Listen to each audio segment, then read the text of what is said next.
Hello students. Last lecture we studied gas laws, gas equation, equation of state, behavior of gases, ideal and real gas, free path and mean free path. Today we are going to study the pressure of ideal gas and other topics. First, we will discuss about a pressure of ideal gas,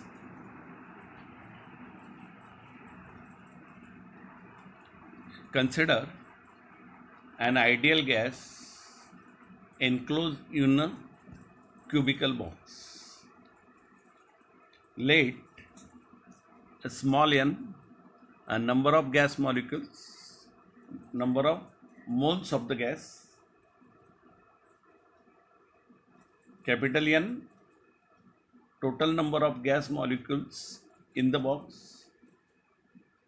Let small m, mass of each gas molecule, L, length of each side of the box, say A equal to L square, area of each face of the box, and V equal to L cube, volume of the box. Let capital T be the absolute temperature of the gas. Here in figure, three intersecting edges of the cube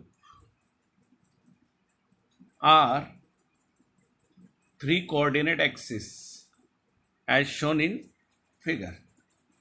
The molecules of gas are continuously in random motion. So they are collide with each other as well as collide with walls of the box. Here we assume that there is no intermolecular collision.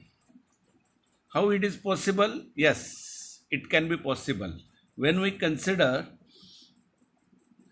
the pressure is very less or pressure is reduced, and we know that pressure is reduced mean free path goes on increasing, and at a particular pressure the mean free path is almost equal to size of the box. So pressure is adjusted so that molecules are not collide with each other, but they are collide with the walls of the box. Then consider any one molecule moving with velocity v. Then this velocity is resolved into three components: Vx, Vy and Vz along x-axis, along y-axis and along z-axis. When it is about to collide to the shaded wall of the box, this wall is parallel to the YZ plane, vertical axis. Then, as shown in figure, as collision is perfectly elastic, the component of Vx of velocity get reverse, because here this shaded wall is parallel to shaded wall is parallel to YZ plane and along x-axis. So this molecule strikes on it, only it's a component of velocity Vx reverse, keeping Vy and Vz component constant. It can be explained in this figure or below figure. Let us consider a two-dimensional case. Look in figure. When molecules strike on a y-axis, means here in two-dimensional case, here instead of plane we take a line. When this molecule before striking to y-axis, look the components of velocity, here vx and vy. When it strikes, after striking, only component of velocity along x-axis vx get rebounces. But vy remains as it is. It is directed towards right and vx is upwards. After striking, it goes downward. Similarly, for all other molecules, their vy and vz components of velocities are unchanged during collision with wall parallel to yz plane. Thereafter, suppose we consider this molecule which is having velocity component vx along x-axis before collision with a yz plane or shaded plane, then what is its initial momentum? Its mass is m and its velocity component is vx. So initial momentum before striking is mvx, and when it strikes, this collision is perfectly elastic collision. There is no loss of momentum. So molecule rebounces with same momentum, rebounces with same velocity in a reverse direction. So after collision, its velocity becomes minus vx because collision is perfectly elastic collision. That's why its final momentum is minus mvx. Then after collision, it gets reversed. So what is the change in momentum of the molecule? The change in momentum of the molecule, delta px, is the final momentum minus initial momentum. Then final momentum is minus vx minus initial momentum is mvx. So minus means we get minus mvx we get minus 2 mvx. This negative sign shows that molecule lost or transfer its momentum to the wall by law of conservation of momentum. Means molecule lost its momentum, then conservation suggested that there is no increase of momentum or destroy of momentum. So what happens when molecule lost its momentum? How much? Minus 2 mvx. Then same amount of momentum is gained by wall. So change in momentum of the wall is delta px equals to plus 2 mvx. Then after colliding with shaded wall, molecule rebounces and travel towards opposite wall and get reflected back, and again it travel back towards shaded wall and collide again it. Then look here, distance traveled between two successive collision. Look here it starts. Suppose first collision is here, it comes here, mean how much distance travel? L, because distance between two walls is L, and again rebounces and moves here, then how much distance travel? Total distance travel is 2L. Means distance travel by the molecule between two successive collisions is equal to 2L. Then we know that velocity equals to distance upon time, means distance traveled divided by time interval between two successive collisions. So you can take this time interval like as this time interval t can be taken as distance upon velocity, distance travel in between two successive collisions is 2L. And how much time it is? Time is taken. What is its velocity? Vx. 2L upon Vx. So you can take delta t equal to 2L upon Vx as shown here.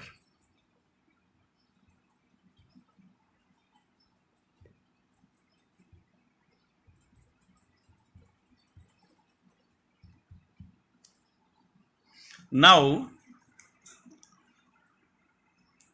by Newton's law of motion, second law of motion, what is second law of motion? Rate of change of momentum is directly proportional to impressed force and takes place in the direction of impressed force. Means, in short, force equal to change in momentum per unit time. Means the change in momentum per unit time means you can take here average force equals to average rate of change of momentum per unit time. Rate of change of momentum means change in momentum divided by time. So change in momentum is 2m Vx1 for a molecule whose velocity component is Vx1. First molecule we consider. Divided by 2L upon Vx1. Here we consider a first molecule, which is equals to 2 gets cancelled, Vx goes upwards. So you can take here equal to m Vx1 square upon L. Now, consider other molecules 2, 3, 4 and so on, and the respective component of their velocities are Vx2, Vx3, Vxn along x-axis. The total average force on the wall is given by m upon L Vx1 square plus m upon L Vx2 square plus m upon L Vx3 square and so on. M upon L is taken common, then we get here m upon L Vx1 square Vx2 square plus Vx3 square and so on. So this is the average force acting on the wall. So what is the average pressure? We know that pressure is nothing but the force divided by area. So this average pressure can be taken as average force per unit area of shaded wall. Then average force you take here m upon L Vx1 square plus Vx2 square and so on, and divided by area of shaded wall is A means L square. Length into breadth, both are equal, so we consider here L into L square. Now, the average of squares of x component of velocities means average of squares of average means we consider here mean square velocity. This mean square velocity can be taken as Vx1 square plus Vx2 square plus up to Vxn square divided by total number of molecules means n. So this n term is taken on left side, then we get here Vx1 square plus Vx2 square up to Vxn square equal to n into Vx square. So substituting this value in this equation, then we get here m into n Vx square divided by mean square velocity we consider, where mean square velocity the average of all possible values of Vx. But we know that mean square velocity V square equals to Vx square plus Vy square and Vz square, and thereafter by symmetry Vx square equal to Vy square plus equal to Vz square. Then you can take here Vx square plus Vx square plus Vx square means 3Vx square, and you can take here Vx square equal to Vy square equal to Vz square equal to 1/3 V square. Since the molecules have no proper direction to move, therefore average pressure can be taken as P equal to 1/3 n upon V m into V square. It is the mean square velocity we consider. This is pressure exerted by the gas for container, but it is also valid for, here we assumes there is no intermolecular collision and number of molecules are so large. Mean how many 10 raised to 23 per meter cube as in a ladder. Even if collision is considered, still average pressure remains same, so long as a gas is steady or equilibrium, means its bulk parameters PVT R remains constant. Mean we can apply this equation for a gas even if its molecules are collide with each other. I think this is all about the pressure equation, and means this pressure equation suggests the relation between P, V, N and V. Thereafter we discuss later on more detail. Then we go through root mean square speed or RMS speed of a gas molecules. We know the pressure exerted by the gas on the wall P equals to 1/3 N upon V mv square. Then mean square velocity means V square, mean V square equals to 3 PV upon Nm, means rearranging the term. 3V is taken in this side, N is taken divided, or M is also divided. Then we know ideal gas equation, PV equal to nRT for N mole of gases. Substituting this equation in above equation, then we get here 3 nRT upon Nm. Then here N means number of moles of the gas, and we know number of moles of the gas are N upon Na. Nn gets cancelled, means we get here 3 RT upon Na into M. But Na into M means nothing but the molar mass, Na into M. So you can take here mean square velocity equals to square root of mean square velocity means RMS velocity equal to Vrms equal to square root of 3 RT upon M, M0, where M0 is the molar mass. If we calculate this velocity for nitrogen and oxygen gas at 300 Kelvin, then for nitrogen speed is 517 meter per second, and for hydrogen it is for oxygen it is 483 meter per second respectively. Then, and one thing is, it is notable that Vrms is directly proportional to square root of absolute temperature. One question should be asked you, show that RMS velocity of gas molecules is directly proportional to square root of absolute temperature. You have to write down it. Or other question is also there, obtain the expression for RMS speed of gas molecules, or one other question is that show that Vrms equal to square root of 3 RT upon mg. Then another aspect is also there. We know the speed of the sound in gas.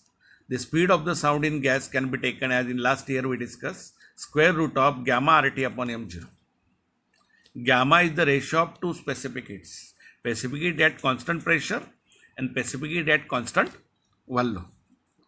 But notable thing is that for monoatomic gas, this gamma is less than or equal to 5/3. Means it is not exceeded than 5/3, or 5/3 is the maximum value for monoatomic gas.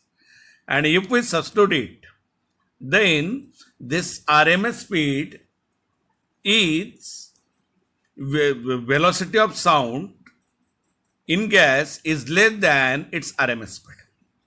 After calculation, mean we calculate 3 RT upon m0 for the any one gas, say nitrogen or oxygen, and thereafter we calculate the velocity of sound. Their order of magnitudes are same. Their order of magnitudes are same. Thus, the molecule serves as a medium to transport the sound energy. Then we go through another topic, interpretation of temperature in kinetic theory. Interpretation of temperature. Mean how we interpret the temperature. Means we know average pressure of given mass of gas as calculated in previous equation, P equal to 1/3 N upon V, M mean square velocity.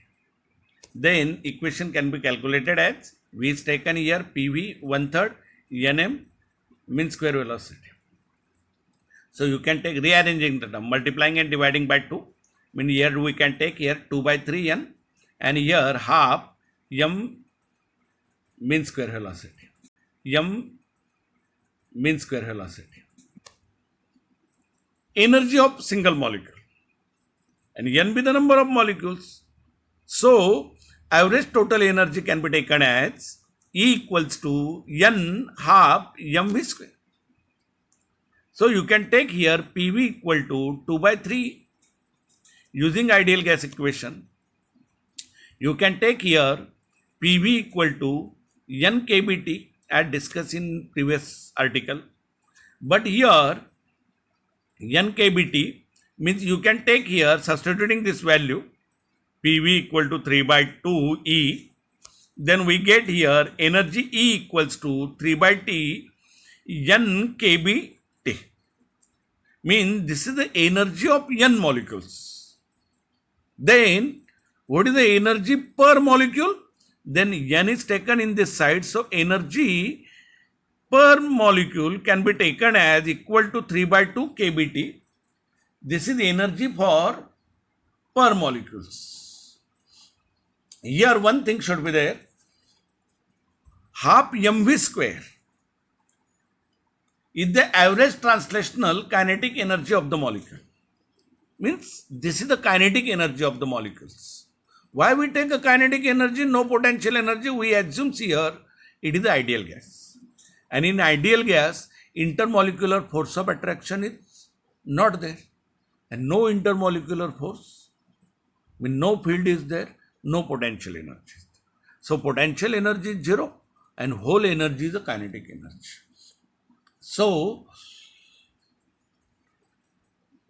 here E upon N equals to 3/2 kBT. This equation, this is the energy for one molecule. This equation relates the macroscopic parameters of gas absolute temperature. Means it is the relation between energy and temperature. With the help of mathematical expression we proved it. Then one suggestion for the students. Here one thing should be notable. The average energy per molecule is proportional to absolute temperature. And students are advised to find kinetic energy per kilogram as well as kinetic energy per mole. Thereafter, we go through certain examples and MCQs related to this topic. First, we are going forward for the examples or MCQs. 3 MCQs are there related with these topics as previously studied. In ideal gas, the molecule possesses, just we see that only kinetic energy, both kinetic and potential energy, only potential energy, neither kinetic or nor potential energy. We discuss here. What is it? Molecules are in random motion. So no doubt they possess a kinetic energy. Then what about the potential energy? We discuss in potential energy requires a position in the field or some force should be exerted. But as in case of ideal gases, intermolecular force of attraction is negligible. Then you says that, sir, gravitational force is also there. So why not molecule possess a gravitational force when it possesses a potential energy? Look the thing, molecule, mass of the molecule is very less, as well as its weight is also very less. So Earth's gravity not affects on the molecule or free motion of the molecule. mean molecules are not falls downward, it are moving against the gravity also. So gravitational potential energy is negligible due to intermolecular force of attraction. That energy is negligible, means no potential energy, only they possess a purely kinetic energy. So answer is only kinetic energy. The mean free path lambda of a molecule is given by, straightway you know the relation, then you get answer, means C is the option, 1 upon root 2 pi n d square. This is the answer. If the pressure of an ideal gas is decreased by 10% isothermally, mean pressure is reduced by 10%, meaning percentage problem is there, then its volume will be, you know the ideal gas equation, PV equal to P1 V1 equal to P2 V2, or PV equal to P1 V1. You can take the expression. Means here case 1, case 2 again, and percentage is also there. In case 1, we consider pressure P, volume V, pressure is decreased by 10%. 10% means original pressure is P and new pressure is P minus 10 upon 100 P into what is its volume? New volume is said to be V. Said to be X into V. Change in volume is X into V. We considered here. So this PV equal to 90 upon 100 P X into V. So X is calculated, PV gets cancelled. 90 upon 100 means upon we consider 10 upon 9 means X is equal to 1.1. Then X equal to 1.11 into 100%. Then you get here X equal to 111.11. Mean new volume is 111.11 V. Mean original volume we assume that 100. Then new volume becomes 111.1. Then what is the change in volume? No doubt. 111.1 minus 100. Mean it is 11.1. Means this volume is increased. No doubt. Directly we go through Boyle's law. Pressure is reduced by 10%. What is your logic then? You put the logic, volume is increased by 10. Pressure is reduced 10%, volume is increased by 10%. But it not happens. Means here actually what happens? The volume becomes increased by 11.11%. Note this thing. I think this is all about MCQs. Thereafter, in next lecture, we come across certain numericals as well as next topics like as Maxwell distribution and degrees of freedom. Thank you. Have a nice day.